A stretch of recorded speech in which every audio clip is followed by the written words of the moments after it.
আপনাদেরকে বুঝাই। এখন পহেলা বৈশাখ আমরা কেন পালন করছি?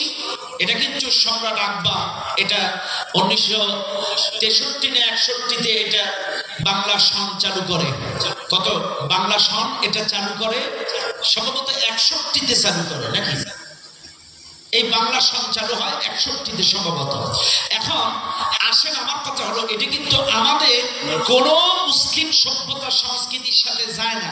তবে হ্যাঁ, যেহেতু বাংলাদেশ পূর্ণাঙ্গ মুসলিম রাষ্ট্র না, যেহেতু বাংলাদেশ পূর্ণাঙ্গ মুসলিম রাষ্ট্র না, এই জন্য আমাদের দেশে একটা আইনি ভিত্তিতে, সাংবিধানিক ভিত্তিতে প্রতি পহেলা বৈশাখে সরকারি ছুটি ঘোষণা করা হয়। এটা রাষ্ট্রীয়ভাবে ঘোষণা করা হয়। আর এই দিন বিভিন্নভাবে বিভিন্ন কিছু উদযাপন করা হয়, বিভিন্নভাবে উদযাপন করা হয়। এখন আসেন, যেহেতু এটা বাংলাদেশ মুসলিম দেশ, পূর্ণাঙ্গ ইসলামী রাষ্ট্র কায়েম এই দেশে নাই।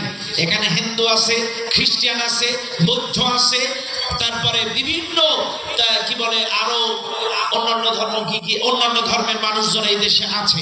তাহলে আমাদের দেশে যেহেতু এইটা রাষ্ট্রীয়ভাবে পালন করে, তাহলে আমরা যেহেতু পালন করতেছে, সকল ধর্মের মানুষরা করতেছে, তবে যেটা ইসলাম নিষেধ করে, কোনটা? মূর্তি পূজা হারাম, মহিষ, হাতি, ঘোড়া এগুলো সম্পূর্ণ নাজায়েজ।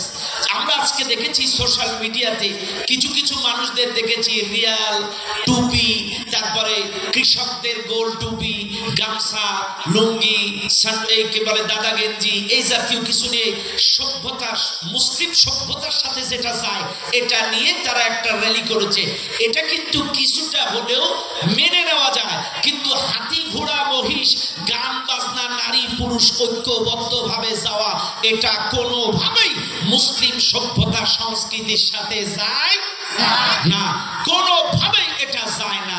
যেহেতু এটা রাষ্ট্রীয়ভাবে সরকারি ছুটি এবং রাষ্ট্রীয়ভাবে পালন করতে হয়, এখন জনগণের প্রতিনিধি হিসেবে আপনি একজন মুসলিম এমপি, মুসলিম নেতা, আপনাকে রাষ্ট্রের বিধান মোতাবেক হয়তোবা আপনাকে ইচ্ছায় অনিচ্ছায় রাষ্ট্রের দায়িত্ব পালন করতে যেতে হবে। তবে যেটা সভ্যতা সংস্কৃতির সাথে মুসলমানদের সাথে যায়, আপনি সেটা শালীনতা বজায় রেখে যাইতে পারেন, কারণ এটা সাংবিধানিকভাবে বাংলাদেশে নিষিদ্ধ নাই। কিন্তু আপনি অতিরঞ্জিত নারী পুরুষ একসাথে গান বাজনা, মহিষ, হাতি, ঘোড়া এগুলো নিয়ে র্যালি করবেন শিরিক করতে করতে, এগুলো করা কোনোভাবেই জায়েজ নাই। কথা বলা কেন? কিন্তু আজকে যেগুলো দেখলাম, মডেল মসজিদে ছবি তুলতেছে, মসজিদের 2 তলা থেকে গান বাজনা দেখতেছে, এটা কখনোই মুসলমানদের কাছে কাম্য নয়। কি কথাই যেন এগুলো উঠে গেল।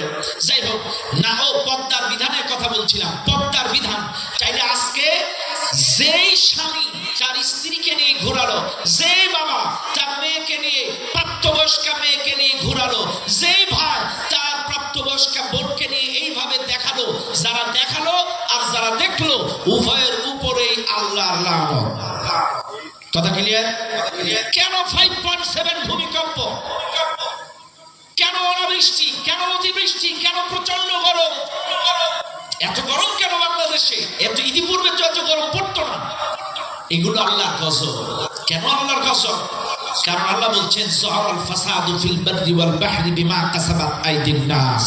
এগুলো তোমার আমার 2 হাতের কামাই। এই 2 হাতের কামাই, এত গুনাহ, এত পাপ, এত গুনাহ আমরা লিপ্ত হচ্ছি। আল্লাহ এর দরুন আমাদের গরম দিচ্ছে, পোকামাকড় দিচ্ছে, হাম দিচ্ছে, করোনা দিচ্ছে, এটা দিচ্ছে, সেটা দিচ্ছে, 5.7 ভূমিকম্প দিচ্ছে। এত গজব কেন আল্লাহ দিচ্ছে? এটা কারণ আমার খুব ভালো লাগছিল আজকে একটা সোশ্যাল মিডিয়ায় একটা বক্তব্য ভাইরাল হয়েছে আজকে।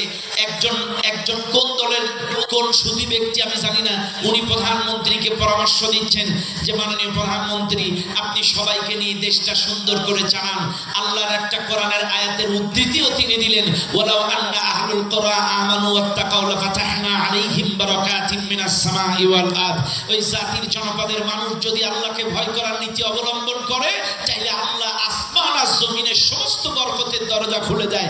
আপনারা সমস্ত সবকিছু বাদ দেন, আল্লাহকে ভয় করেন, সকলকে নিয়ে দেশ চালান। চাইলে জমিনের নিচে যত স্বর্ণ, ইউরেনিয়াম, তেল যা আছে আল্লাহ উন্মুক্ত করে দেবে, রহমত বরকতের দরজা খুলে দেবে।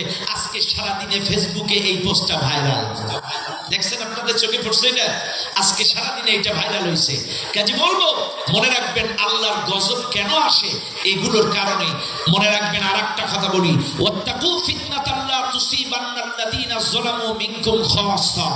যখন কোন অপরাধকে এই দেশের মানুষ সামাজিকভাবে স্বীকৃতি দেয়, আবারও বলছি, কোন পাপকে যখন সামাজিকভাবে স্বীকৃতি দেয়, ওই অপরাধের কারণে যদি আল্লাহর গজব আসে, ওই গজবটা শুধুমাত্র পাপিষ্টের ঘাড়ে পড়ে না, আশেপাশের নামাজিদের ঘাড়েও পড়ে।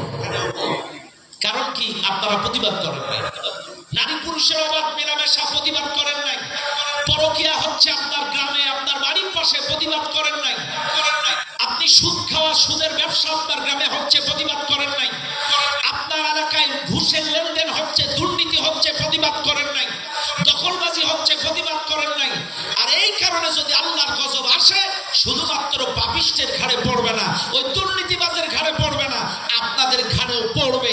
কারণ আপনারা জিকির করছেন আর বাড়ি আসছেন, ওই দুর্নীতির, ওই সুদের, ওই ঘুষের, ওই বেপত্তার কোনো প্রতিবাদ করেন নাই।